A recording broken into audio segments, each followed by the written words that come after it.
Welcome to Vet Life Reimagined. As one of my mentors, Dr. Brent Mayab, recently observed on a LinkedIn post, we often feel like we are riding the waves of whatever comes along instead of steering the ship with a plan. This can be in our careers and maybe life in general. It was through Dr. Mayab that I learned about Dr. Andy Anderson, who recently wrote the book, The Prosperous Veterinarian. Andy has an interesting career journey that is our focus today, where vet med was a second career for him, and it has led him to help veterinarians create a plan and a path to comprehensive prosperity, which is financial as well as personal and professional success. I think Dr. Mayab gives him the best intro. As he said, in addition to being a great veterinary surgeon, Andy has one of the smartest business minds I've ever encountered, and he's been successful across several different professional endeavors. Dr. Anderson has been a big impact in the lives of many veterinary professionals, so I'm excited to bring his story to you. So let's get to the conversation with Dr. Andy Anderson. When did you know that you were starting to get interested in veterinary medicine?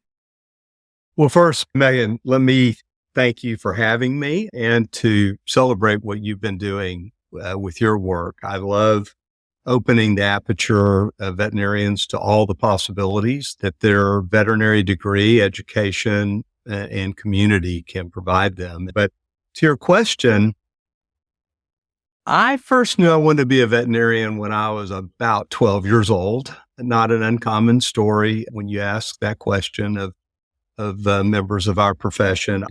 My very best friend in middle school, his father was a veterinarian. My father was a business guy, and he had sort of hit his stride in his company and was moving and doing a lot of things, traveling a lot. So I was around, and my buddy and I were basketball players and loved sports and the outdoors. And his father is a veterinarian, of course, like most of us, are pretty anchored to a traditional life. We don't travel that much. We're around the practice every day. We're home for supper at a reasonable hour most of the time, things that have been the bedrock of the family unit in our country for many decades. And so I developed a deep relationship with him. His name was Bruce, and Bruce would, allow me to come down there and volunteer to clean cages and whatever, that I could do. But most importantly, he would allow me to get in the operating room with him and the exam room. And it just exposed me to so much. And importantly, it made me feel like I had a purpose. And that has been a common thread in my life ever since I was 12 or 13 years old. That feeling that I am using God's talents that He's given me in a way that is making a favorable impact on my community, the people I encounter. And that's how I felt in that moment. I remember working for him, even down to I was like 16, and there was a dog that I said I'd come down and check on all night. And I remember driving down there at 16 where my friends were out drinking beer and having a good time. And I was going to check on that dog, and I felt, like I was really doing something worthwhile, and that gave me energy. And so that's sort of when I knew. Well, I want to actually go back because not only was your friend's dad, Dr. Bruce, one of your mentors, but you also talked about how your dad was one of those role models for you as well growing up. And he was, as you said, a business guy. He became a CEO of a company. And so watching his journey, because, finance and business becomes a big part of your story as we go through. What were you watching him do that kind of got the wheels turning and interest into business and kind of that business mindset? Yeah. Well, the number one thing about my dad was integrity. And even as you would say in finance, pari passu with that was hard work.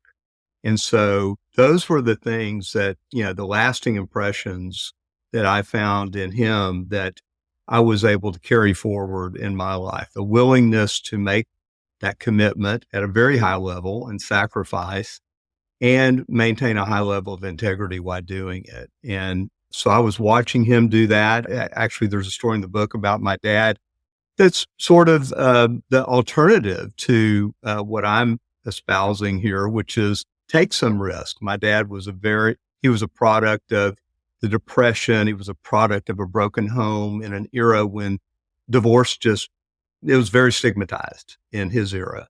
And so he was raised by his mother in a small town. He was a great athlete, served in World War II, did all that stuff, and was a company man. He only worked for 2 companies in his whole career. And he had the chance to buy that business, but the risk of borrowing that money and taking that step just was overwhelming to him because he had come from scarcity. And so he was doing well. He was earning a great living. We had a home. And, he just felt like, what more could there be to the American dream than this? I'm living it. Why would I risk all of this to become an owner of this business? And so, that's another lesson I learned from him, which was I got to watch in the rearview mirror his regret for not taking that risk. And it made me more risk preferring than I might otherwise had been had I not had that experience. Well, and that was going to be my follow-up question is, because you also talk about how a lot of our perspective of money or how our money mindset, I think it is in one book that I've read before, a lot of it comes from our young years. We start to develop those early on. And so it sounds like watching your dad and listening to your dad kind of explain, maybe if I had done things differently, this is what I would have done.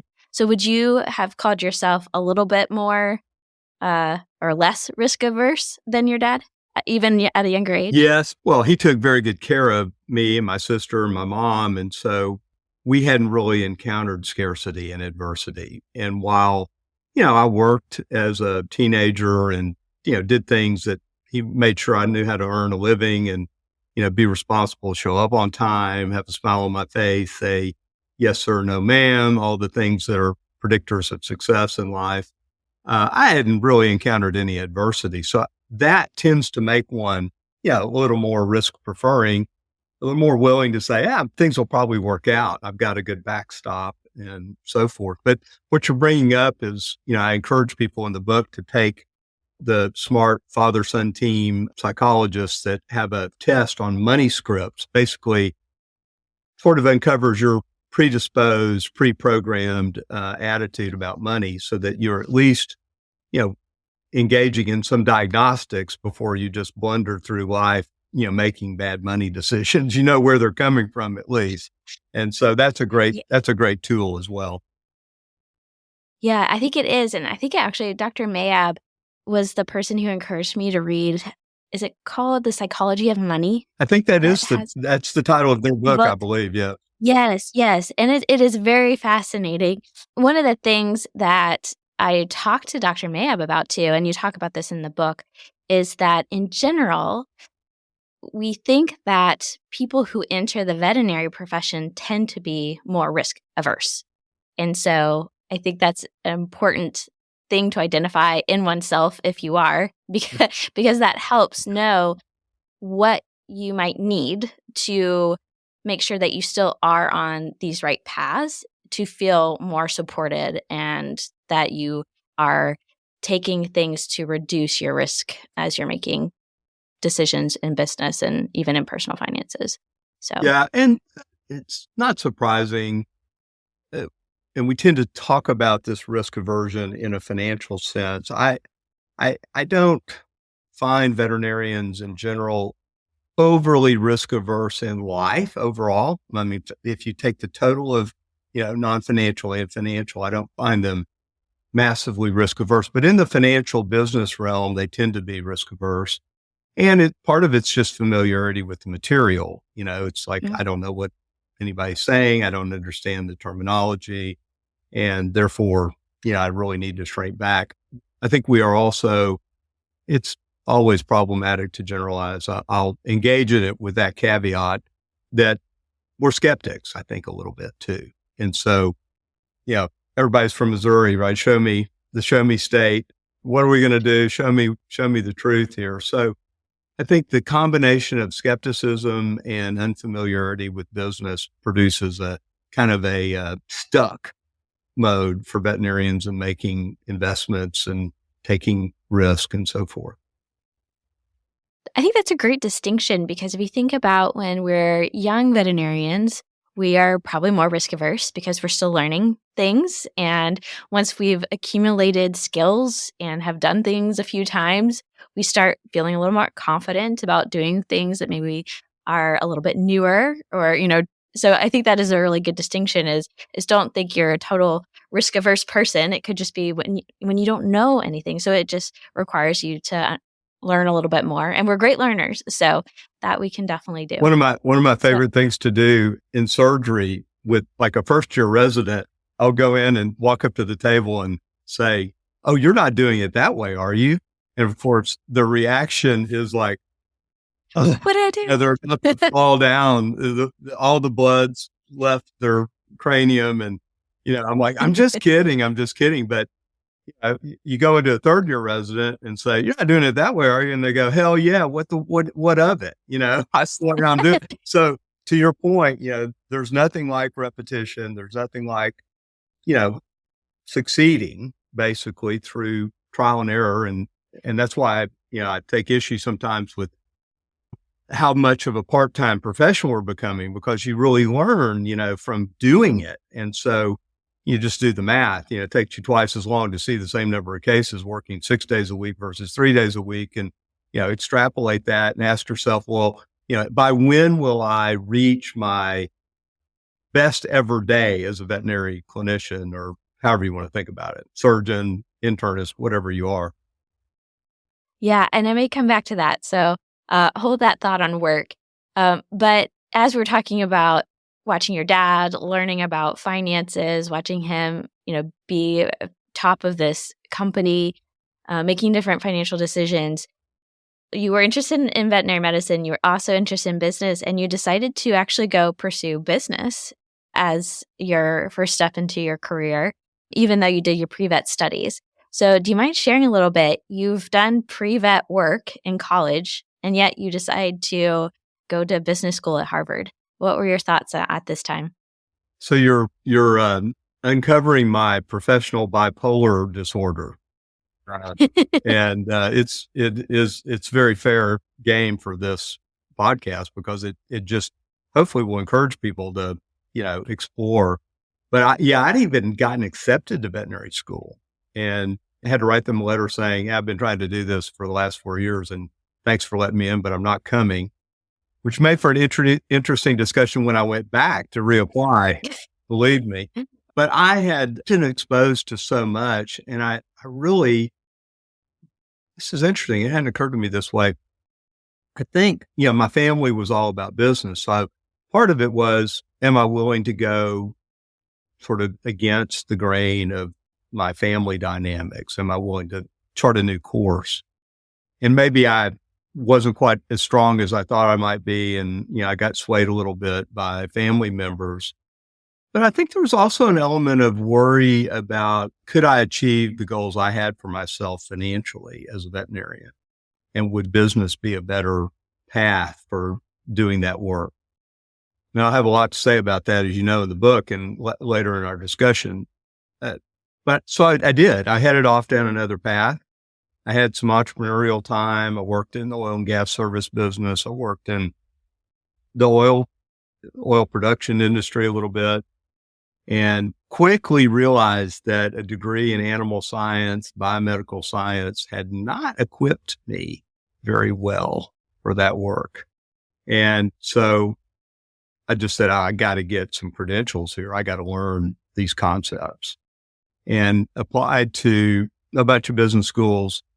Literally laughably got in Harvard Business School. And I know how I did it. I know it was because I was the only applicant with an animal health undergraduate degree from the South. Like they have a matrix. So they try to create this composite diversity.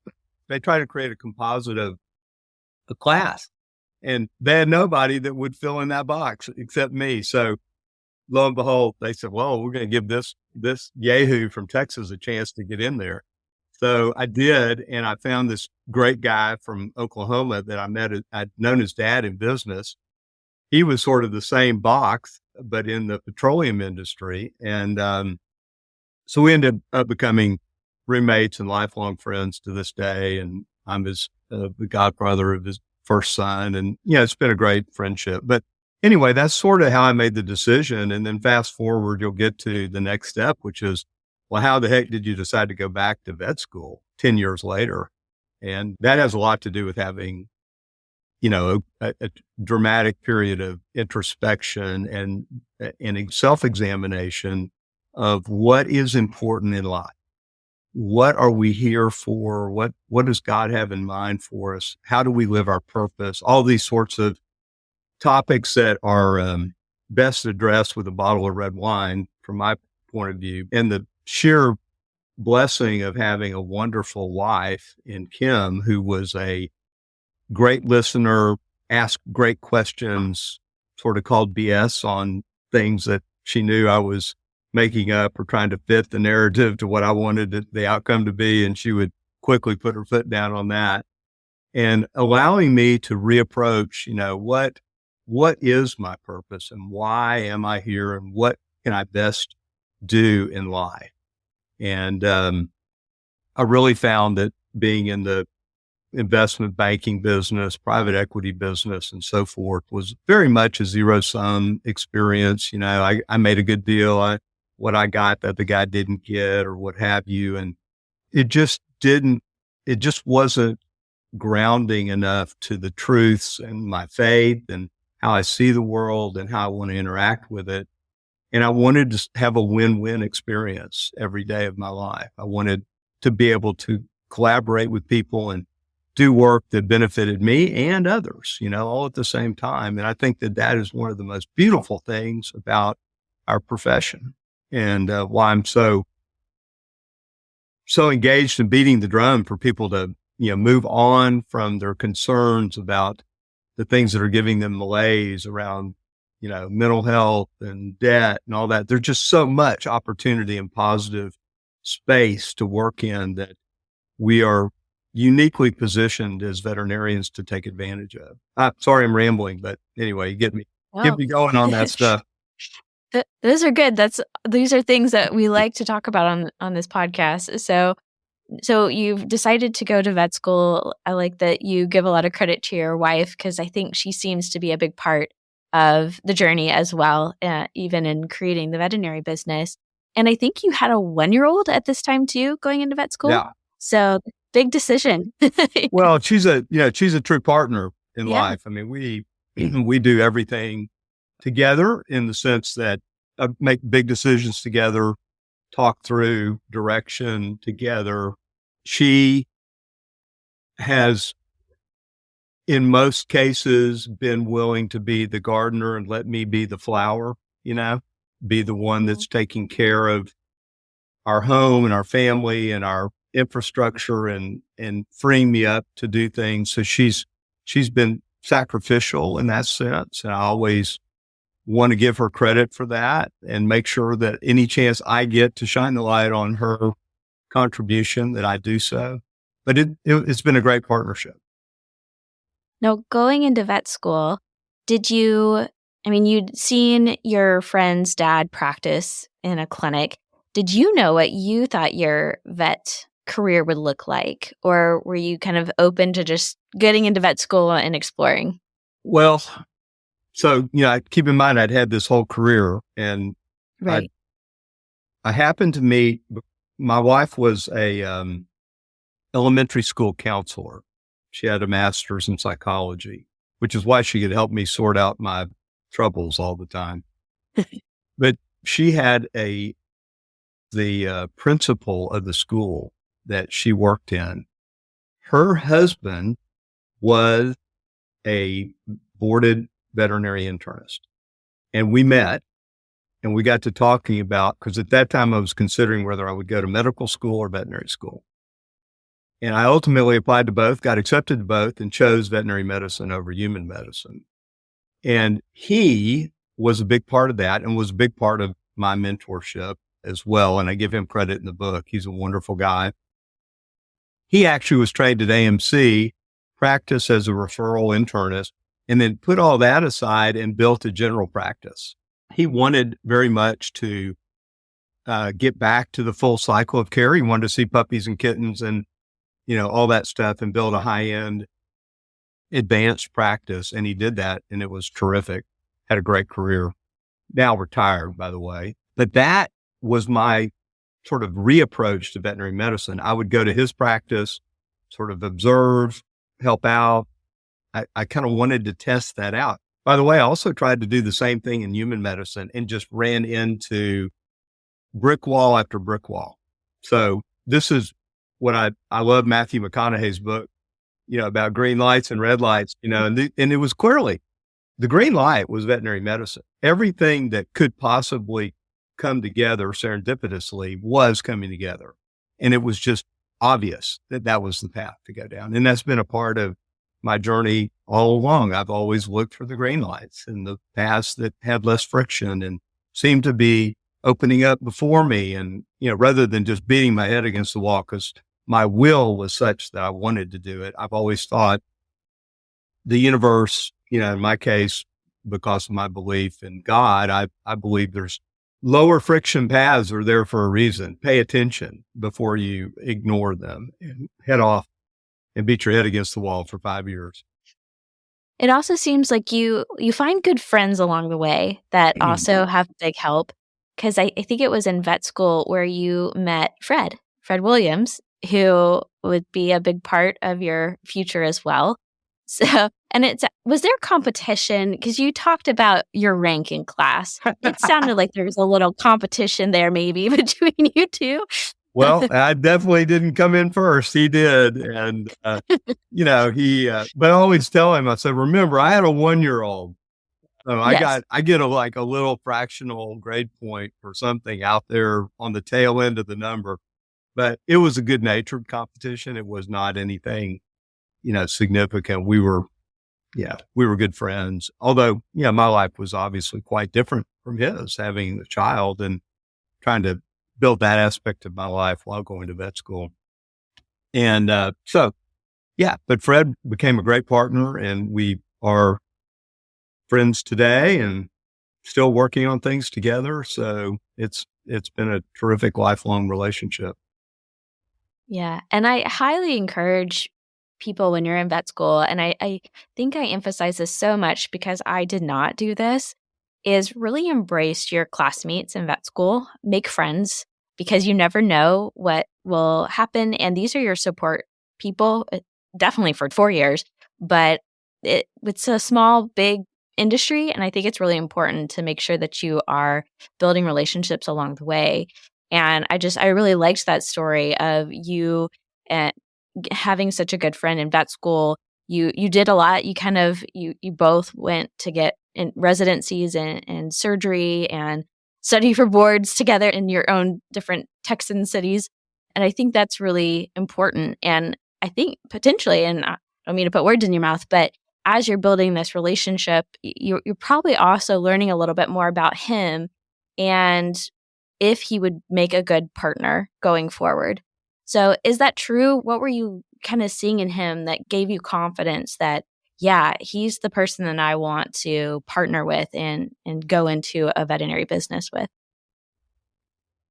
Well, I'd take you right back to the story of my dad, integrity and hard work. Fred and I were both really hard workers, and we appreciated that about one another. And we did study for, I would have loved to have Zoom during board print. Right. I mean, wow, that would have been the best, but we were faxing, believe it or not, we were faxing materials back and forth, talking on the phone for hours, running through our study plans, thinking about how to approach the board exam, the ACVS board exam. And then along in there, as you know, we started plotting to go into business together. And I think the seeing each other through vet school and having those deep conversations about what we were experiencing as employed surgeons and other practices, and developing our vision of what a great practice might look like, were just the building blocks of a wonderful partnership and friendship. Yeah. And you, of course, had seen people run veterinary clinics. And I think you said that Fred's dad had been or was a veterinarian who was running a successful practice. So you had been able to see some of those principles. And again, like you said, start to form like what's your version of an ideal clinic. You also mentioned that you had overlapping skill sets and it's clinical skill Yeah. sets. So I was curious, what did you find were your clinical strengths at this time that kind of worked well with his? Well, the first thing was I had the business background of starting some businesses, working in larger businesses, and Fred had not. He'd been a typical, straight through vet school. So that was one thing I could bring. Our clinical skill sets were a derivative of our mentorship in our different residencies. He had been a resident at Tennessee. I had been a resident at Missouri. And I had a very strong set of orthopedic mentors. So we had adopted, believe it or not, TPLO way back in the day when, it was heresy to do TPLOs. We had gotten on that bandwagon in my residency. And I actually did get trained by Barclay Slocum in Oregon to do it. And the guy that developed the procedure. And Fred had a really strong soft tissue, thoracic reconstruction program at Tennessee. The basics of orthopedics, we both, he had, and I had the basics of soft tissue, but I did TPLO, I did small joint arthroscopy, I did total hip replacements.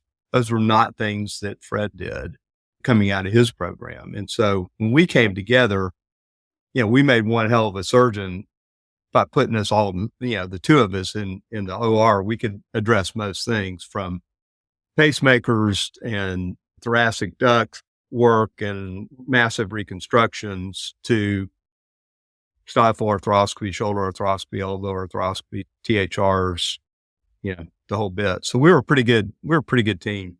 That makes sense. And I will give a shout out to the University of Missouri. That is also where I did my residency. I was the nutrition resident, and the orthopedic service was fantastic. They saw the value of nutrition and rehab. They always sent us their overweight dogs before they would go to surgery.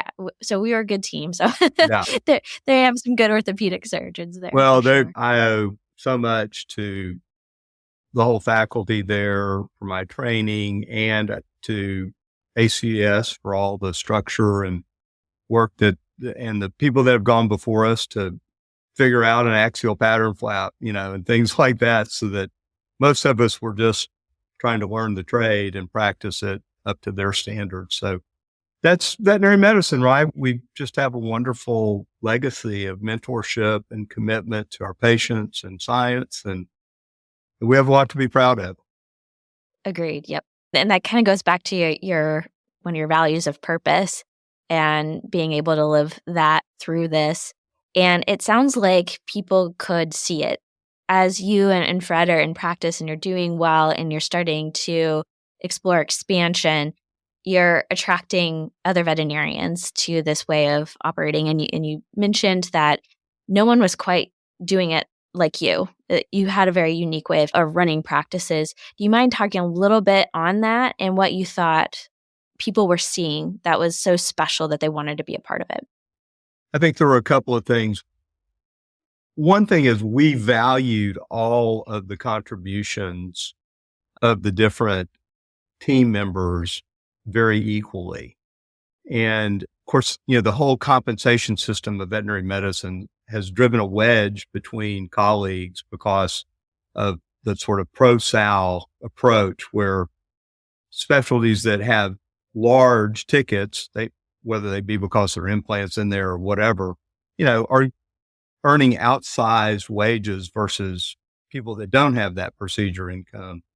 And so we tried to create an environment, and I think it's hard to do at scale, but we tried to create the environment where everyone's value was thought of as very symmetrical. In other words, we didn't think, Fred and I happened to be surgeons, but we didn't really believe that our value was greater than our internist or oncologist. So, we couldn't build the ecosystem of our practice without everyone's contribution. And so that was sort of the underpinning of how we approach things. And that's not saying that's easy, because people are probably today even more tribal and territorial about, everybody gets up in the morning thinking that they're the most important person on the planet, right? And so we tried to get up in the morning and say the opposite of that, saying we aren't the most important. Everyone else is important, and we have to find a way to sing from the same page in the hymnal and to work together and collaborate. And you talked about, your time of being the boarded surgeon, and probably also around this time of, you're establishing clinics that you're really proud of. You talked about this as being a really wonderful stage of your career. What was it that was just kind of the magic of this time period for you? The creative process. I love the creative process. I love collaborating with people, figuring it out. How are we going to make something out of this? Like right now, I'm welding sculptural art because I just love, like, here's this hunk of metal and I'm going to try to stick it together in something that makes some sense or evokes some, contemplative experience for whoever might encounter it. But it was that. I mean, that was why it was so fun. We were growing and meeting new people and trying to piece it together and do something, remarkable in our communities. And I love that about it. Well, also, you were bringing in very unique skill sets with your pretty extensive financial background. So were you finding that fun too, bringing in kind of your background, and were you trying new things in veterinary medicine with a business, structures, that kind of thing? Like, what were you, because you talked about you've constantly had to be kind of a translator from business and money lingo to the veterinary clinical aspect of things. So what were you kind of discovering that you were bringing in on the financial business side? I think it was more the translator function. We weren't having to apply super creative or cutting edge business approaches to veterinary medicine. Veterinary medicine is actually, on the business side, a quite simple business. We really are, which is why I'm advocating for more of us to get back to owning the practices. But it didn't take that. But what was hard and what was, I think, important in our success was that it's very much like when you go in to explain to a client about a procedure, you have to be good at making it understandable so that they can become comfortable and adopt the treatment plan or protocol that you're recommending. And so that was the secret sauce for me, was being able to present it in a way that my veterinary partners or counterparties, in whatever way they would be, I could have been explaining to a potential landlord how veterinary medicine worked, or I could be explaining to a veterinarian how the business side works, but just trying to get it to where people can understand at a level and develop trust to get something done. Trust is huge. And kind of going back to why we might be more averse to something is our lack of knowledge of it. And I think the more we are open and start to gain a little bit more knowledge, we can start building a little bit more of that trust too.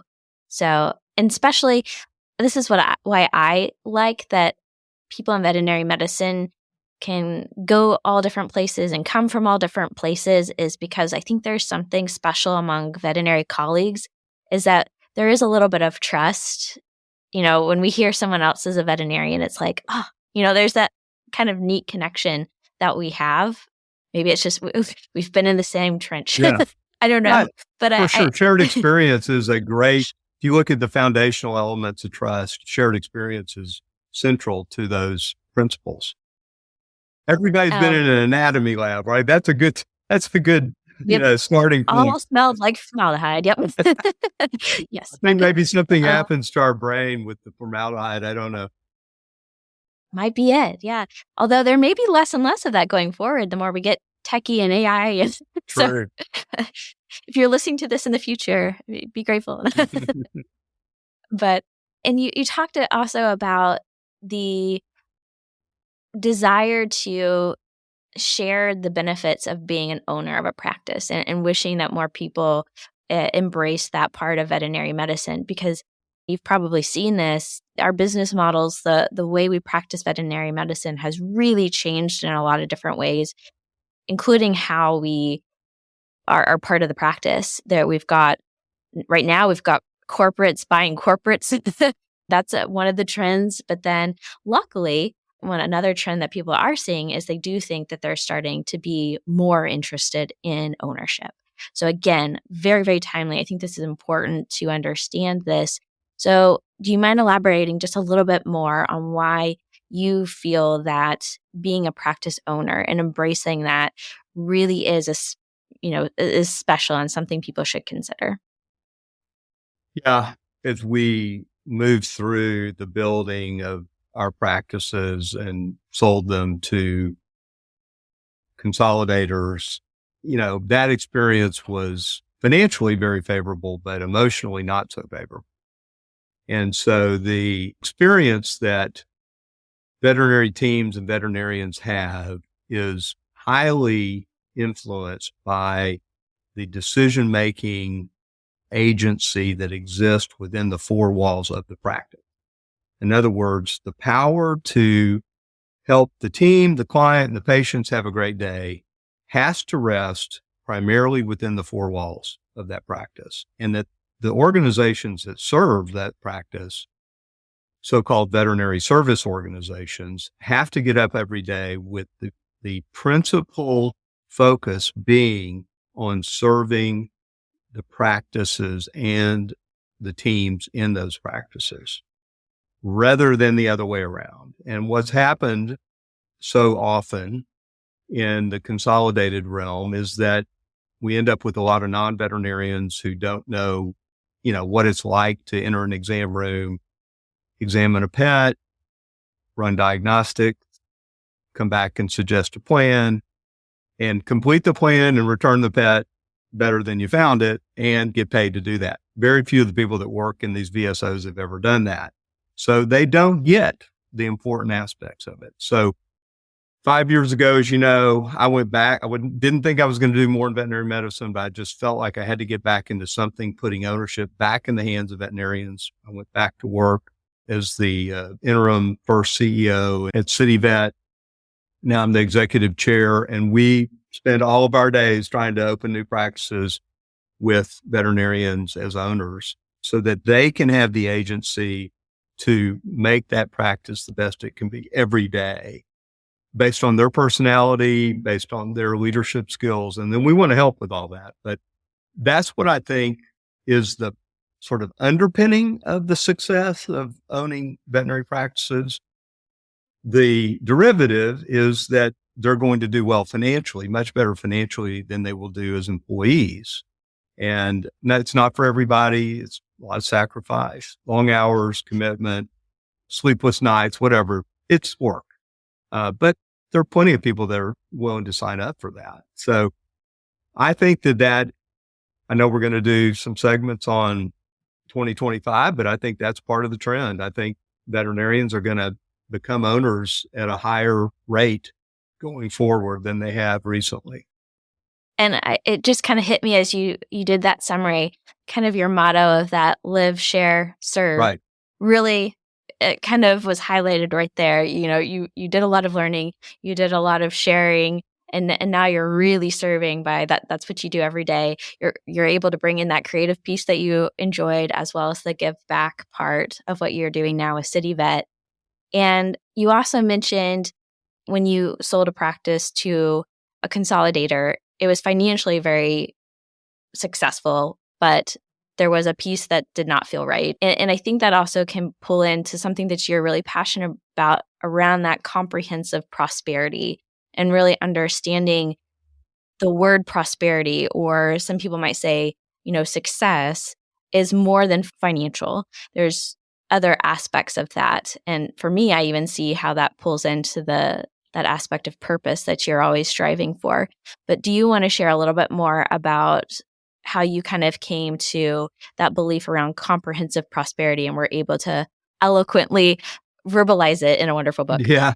Well, a lot of trial and error, frankly, and going down the wrong paths as often as I went down the right paths. So I always tell people, look, don't be afraid to redirect, rethink, re-examine what you think are the fundamentals of what you're doing. But, it's just a state of comprehensive prosperity is just a state of sort of abundance and thriving, feeling of opportunities and ways forward across all dimensions, whether they be family, friends, faith, finances, fitness, all the things that matter most to you.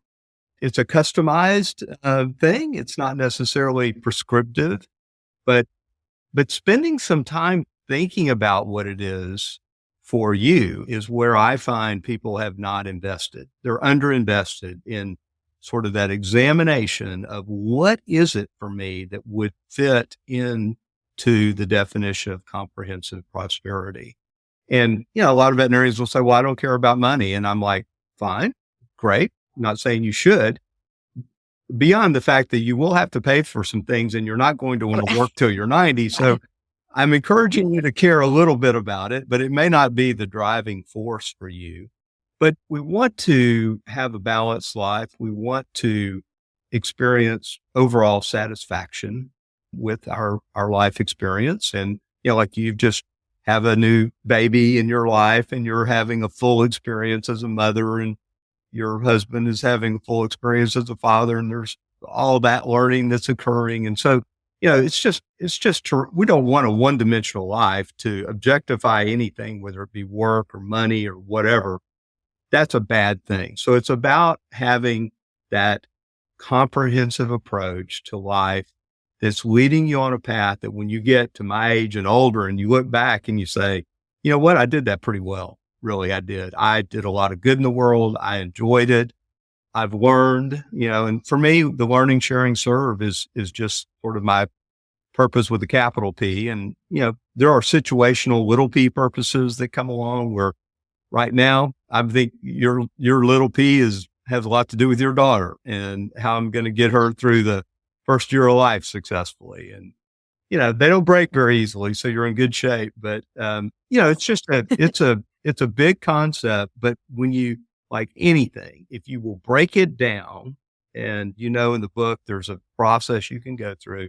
If you will break it down into bite size and do the work, you will create a roadmap to a life that would be very well lived. Yeah. And I think it's so important to do individually, but then also when I was reading through what you call the life operating system, I think it's really important to do with your significant other, if you have said significant other, because as you talked about with your wife, you make all the big decisions together. And, I loved that you and Frank brought your wives when you were looking at those locations in Texas. Like they were, that's why I said I could see them. They were part of the journey the whole way through. I think that's really important as well, because we're doing life with our spouse. And I think that's important to make sure that we're going through those. So I don't know how much she's going to love it, but well, I think it's important to go through all of those together. Well, you got to get the setting right. As I say there, you got to go, like somebody's got to take care of your daughter. You got to go away. You got to get someplace that you can, I believe, physically beautiful, ocean, mountains, whatever, but you can, it's actually pretty fun if you can quieten yourself and be there with, your significant other and open it up, really open it up. What would we do, and see what comes out. I think it's almost all people always tell me, oh my gosh, we had never had those kinds of discussions. So I hope you guys get to do it, and I hope you'll tell me how it goes. I will. Now, this might be a little kind of to the side, but I think it's really important, and I could tell you are passionate about it. And I think it's something special about you, because you have a phrase in your book that I think is maybe a little bit different than how some people view this. And the phrase was, work is our greatest opportunity to practice love beyond our immediate family. And I think the way that you defined work is very, very special. Like, that's how you are seeing your work. And so when you talked about people want a balanced life, when you are defining work at that level, it starts to be more than a job. It is an expression of love. And I just, again, I don't think I've ever heard anybody quite say that. Do you want to share a little bit how you kind of came to that? I know your role models were integrity, hard work, and all of that. But again, I still think this is a really special view that may maybe change how people see work-life balance. It stood out to me. Yeah, you've read the book, so you know that I hate the term work-life balance, and it really gets at. I say that tongue in cheek a little bit because I think our society has evolved toward a very selfish perspective, frankly. Where we're so focused on ourselves that, and this is no one's fault. It's just, as social media developed and all these forces have acted upon us. Everybody's trying to figure out, how do I get it just right for me? I turn that around a little bit because, and it goes back to even like the theme of It's a Wonderful Life, the Jimmy Stewart Christmas movie. I don't think any of us spend near enough time appreciating all of the impacts we have in life on others and the wonderful things that we catalyze or enable or outcomes that we just don't even know. And I tell the one about why I'm here because some surgeon got up and came down and did a emergency exploratory laparotomy on my mother in the middle of the night, found a big tumor on her ovary, took it out. And at 37 years of age, when that was not common, she had another child that she had wanted, but couldn't have one because her hormones were completely deranged by this tumor. Fortunately, it was benign and she lived a beautifully long life. But these are the impacts that we have through work. And I start that section, I believe, with a quote from the book called The Prophet, which is written by Khalil Gibran, that says, work is love made visible. And it was really through approaching his work that began to open my mind to the concepts of what are our opportunities for expressing love? Well, we certainly have our family right there and, our friends and so forth. But as veterinarians, every day we get up and we have a full appointment slot of love expression opportunity. And that's not the case for most people. If you're a bill collector, I'm telling you, you are not expressing love all day. And so I just am trying to change the narrative, the way people think about work and realize how much of an opportunity they have as a veterinarian. I mean, there's other ways in veterinary medicine, but particularly clinicians have a great opportunity with their staff, with their clients, and obviously with their patients to really be a light in the world. And the more of that they can do, the better off the world will be and the better off they will be as they move through their life experience. I hope people feel very warm leaving this and proud to be in this profession. My favorite way to end podcasts is to ask, what is something that you are very grateful for right now? Well, I kind of get siloed and I'm thinking about the gratitude I have for all of my mentors and the people that encouraged me along my path and helped shape my career, which has been beyond any expectation I could have ever had. They were just wonderful forces in my life. I hope you've been inspired to start looking at a path to comprehensive prosperity. It has also been my goal to help bring you resources so you can have a thriving and rewarding life and career. If you haven't already, make sure you listen to last week's episode with Dr. Sasha Nefedova. She has such a fascinating and energizing personality. It's a great episode to continue to get that support and understanding our value as veterinary professionals. And stay tuned for January because we have a series of our experts sharing 2025 trend predictions for the veterinary profession, and Dr. Anderson is included among those. So subscribe and get ready for January. I want to thank our supporters. We have more and more coming. I really, really appreciate it. If you want to help support the podcast into 2025, financially, you can click that support the podcast in the description. And just for a few dollars a month, you can support the podcast platform. And for free, you can give us a 5-star rating and a review, which really helps share this podcast a little bit wider. And definitely make sure you recommend it to others. You can't get better than a personal recommendation. I can't wait to journey into the new year with you. So until next time, take care.